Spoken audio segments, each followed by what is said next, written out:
এই মাদ্রাসাটা অনেক কষ্টের বিনিময়ে এই মাদ্রাসা প্রতিষ্ঠিত হয়েছে, যাদের বিনিময়ে শেখুল ইসলাম হযরত মদনী রহমতুল্লাহ আলাইহি এই সিলেটের মধ্যে প্রোগ্রাম করেছেন। আর এই প্রোগ্রামের মধ্যে শুনেছেন আমার দাদা মাওলানা আহমদ আলী সাহেব রহমতুল্লাহ আলাইহি ইন্তেকাল হয়েছে। উনি আমাদের বাড়িতে প্রোগ্রাম করেছেন, প্রোগ্রাম করে রাত 12টার সময় আমাদের বাড়িতে এসেছেন। শেখুল ইসলাম কুতুবুল আলম হযরত মদনী রহমতুল্লাহ আলাইহি আর ওনার সাহেবজাদা হযরতুল আল্লাম হযরত আমার শেখুল মুর্শিদুল্লাহ হযরত আসাদ মদনী রহমতুল্লাহ আলাইহি উনি ছোট ছিলেন, উনি ওনার সাথে এসেছেন। আসার পরে অত্র এলাকার অনেক মানুষ ওনাকে দেখার জন্য এসেছে। মসজিদের 3 বেড়া ডান বাম পূর্ব দিক 3 বেড়াগুলা সয়ে দেওয়া হয়েছে যাতে করে সবাই দেখতে পারে।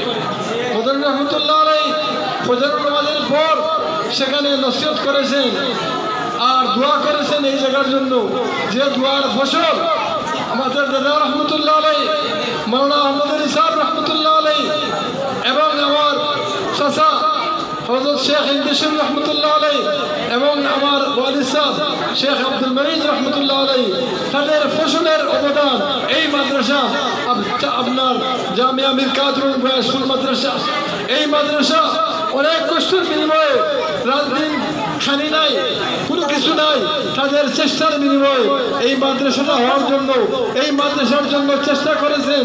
আজ এই মাদ্রাসা আমাদের আলহামদুলিল্লাহ দাওরায়ে হাদিস পর্যন্ত সেই মাদ্রাসা পৌঁছে গেছে।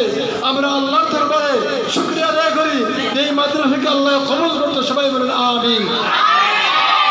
এবং এই মাদ্রাসা দিন বদিন আল্লাহ রাব্বুল আলামিন যেন মাদ্রাসাকে তরক্কি করেন সেই জন্য আমরা সবাই চেষ্টা করব এবং আমরা সেই মাদ্রাসার জন্য দোয়া করব যেন আল্লাহ রাব্বুল আলামিন কিয়ামত পর্যন্ত সেই মাদ্রাসা এবং আমরা কওমি মাদ্রাসা যেগুলো আছে যেখানে সব দ্বীনি প্রতিষ্ঠান মাদ্রাসাগুলো আল্লাহ কবুল করেন, সবাই বলেন আমিন।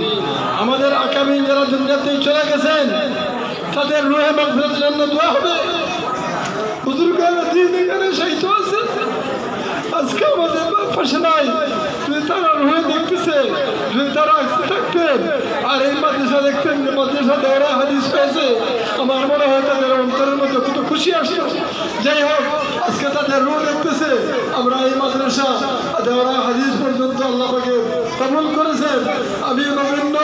আমি কিছু করতে পারি নাই, সামান্য কিছু সময় মাদ্রাসার মধ্যে সময় কাটাই আর মনে মনে চিন্তা করি আল্লাহ রাব্বুল আলামিন মনে হয় আল্লাহ রাব্বুল আলামিন কবুল করেছেন, এই জন্য এই মাদ্রাসাটা আজকে দাওরা হাদিস পর্যন্ত পৌঁছে গেছে। আর ইনশাআল্লাহ ইফতা পর্যন্ত কোনো সময় পৌঁছতে পারে। আর ইনশাআল্লাহ আল্লাহ রাব্বুল আলামিন আমাদের মাদ্রাসার সমস্ত আসাতিজা কেরামের হায়াতের মধ্যে আল্লাহ বরকত দান করেন, আমিন, সবাই বলুন। এবং আমাদের যারা ছাত্র ভাইরা আছে সবার হায়াতের মধ্যে আল্লাহ হায়াতের মধ্যে বরকত দান করেন, সবাই বলুন আমিন। এলাকার যত মুঈদ মুদাক্কার আছেন আল্লাহ রাব্বুল আলামিন দেশে বিদেশে সবাই হায়াতের মধ্যে আল্লাহ বরকত দান করেন, সবাই বলুন আমিন। আরো ইনশাআল্লাহ সবাই দেশে বিদেশে যারা আছেন সবাই ইনশাআল্লাহ আমাদের মাদ্রাসার শুভাকাঙ্ক্ষী যারা আছেন সবাই যেন আমার আশা মনের আবেগ সবাই যেন মাদ্রাসার দিকে সুনজর রাখেন এবং ইনশাআল্লাহ আমার মনে হয় সবাই রাখবেন। আর আমি এই মাদ্রাসার জন্য অন্তর থেকে দোয়া করি, সবাই জন্য আমার জন্য দোয়া করবেন। ওয়া আখিরু দাওয়ানা আলহামদুলিল্লাহি রাব্বিল আলামিন। আসসালামু আলাইকুম ওয়া রাহমাতুল্লাহি ওয়া বারাকাতুহু।